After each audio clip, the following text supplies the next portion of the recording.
प्रभाग क्रमांक 9 मधील महाविकास आघाडीचे उमेदवार उद्धव बाळासाहेब ठाकरे पक्षाचे ॲडव्होकेट सुरेश गायकवाड, काँग्रेसचे दत्तू अण्णा बंदपट्टे, मार्क्सवादी कम्युनिस्ट पक्षाच्या अरुणा आडम, गीता वासम यांचे कर्णिकनगर गृहनिर्माण संस्थेत पदाधिकाऱ्यांनी प्रचारादरम्यान जोरदार स्वागत केले।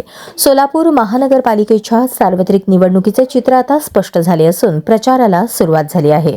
प्रभाग क्रमांक 9 मधील महाविकास आघाडीचे अधिकृत उमेदवार उद्धव बाळासाहेब ठाकरे पक्षाचे ॲडव्होकेट सुरेश गायकवाड, काँग्रेसचे दत्तू अण्णा बंदपट्टे, कम्युनिस्ट पक्षाच्या अरुणा आडम व गीता वासम यांनी कर्णिकनगर गृहनिर्माण संस्थेच्या पदाधिकाऱ्यांची भेट घेतली, त्यांच्या अडचणी जाणून घेतल्या। शिवाय आपण निवडून आल्यानंतर काय करणार आहोत याचा road map advocate Suresh Gaikwad यांनी स्पष्ट केला।